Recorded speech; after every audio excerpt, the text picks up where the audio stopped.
Kalau kita meriwayatkan hadis dhaif, berarti kita mengamalkan sesuatu yang meragukan. Sementara sudah kita sebutkan tadi bahwa sesuatu yang bersifat meragukan itu harus ditinggalkan. Assalamualaikum warahmatullahi wabarakatuh. Kembali lagi bersama kami Islamic Center Net. Baru-baru ini ulama panutan Wahabi Ustadz Badrus Salam mengeluarkan pernyataan yang mengejutkan dan kontroversial. Dia menyebutkan bahwa hadis dhaif tidak dapat digunakan sama sekali. Pernyataan tersebut diungkapkan dalam berbagai kajian dengan para jemaahnya. Terkait hal tersebut, Ustadz Adi Hidayat tidak tinggal diam untuk menyuarakan pendapatnya. Berikut ulasannya. Hadis-hadis dhaif, awas hati-hati, sepakat para ulama hadis itu masih boleh digunakan sepanjang terkait hanya dalam batasan fadhailul a'mal, keutamaan-keutamaan yang menuntun kita untuk banyak beramal soleh. Hadis yang paling rendah setelah hadis sahih dan hadis hasan. Hadis ini dikatakan dhaif hanya karena penisbatannya yang tidak begitu meyakinkan kepada Rasulullah sallallahu alaihi wasallam. Syekh Khalil bin Ibrahim dalam sebuah karyanya Khuturatul Mutasawil Hadis Dhaif bil Maudu menjelaskan secara panjang lebar terkait perbedaan antara hadis dhaif dan hadis palsu atau hadis maudu. Beliau menjelaskan bahwa hadis dhaif pada dasarnya tetap dinisbatkan kepada Nabi Muhammad sallallahu alaihi wasallam, berbeda dengan hadis maudhu yang merupakan kebohongan yang mengada-ngada atas nama Nabi Muhammad sallallahu alaihi wasallam. Selain itu, penyebab dhaifnya sebuah hadis dalam keterputusan sanadnya atau kelemahan-kelemahan yang bersifat manusiawi daripada para perawinya, seperti lemahnya daya ingat, sering ragu, ataupun tersalah dalam menyampaikan sesuatu.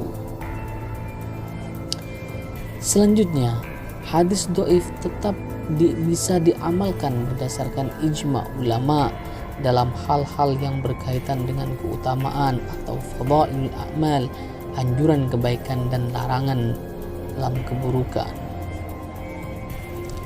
Serta hadis akan naik derajatnya menjadi hadis hasan li ghairihi ketika ada sanad lain yang memperkuat kebenarannya.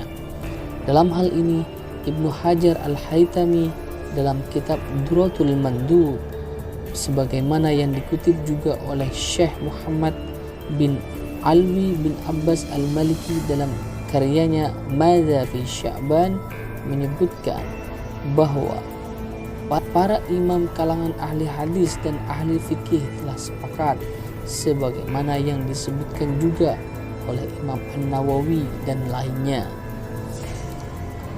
tentang bolehnya beramal dengan menggunakan hadis dhaif dalam hal-hal keutamaan atau anjuran kebaikan dan ancaman keburukan. Tidak dalam perkara yang berkaitan hukum halal dan haram selama tingkat kedhaifannya tidak terlalu parah. Melihat sejumlah perbedaan itu, maka sangat naif kalau ada seseorang yang begitu entengnya membuang hadis dhaif seolah-olah itu bukan tergolong sebagai perkataan Nabi sama sekali.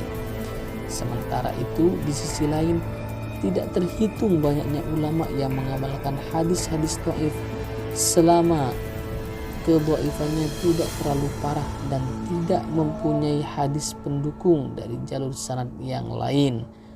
Berikut kutipan para ulama terkait hadis-hadis tersebut.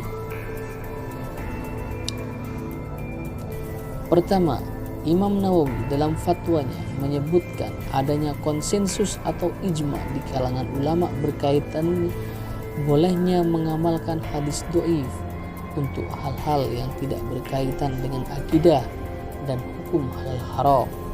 Kedua, boleh mengamalkan hadis dhaif secara mutlak dalam persoalan hukum ketika tidak ditemukan lagi hadis sahih yang bisa dijadikan sebagai sandaran. Pendapat ini dinisbatkan kepada Imam Ahmad dan Abu Dawud, Imam Abu Hanifah dan Ibnu Qayyim Jauziyah juga mengutip pendapat tersebut.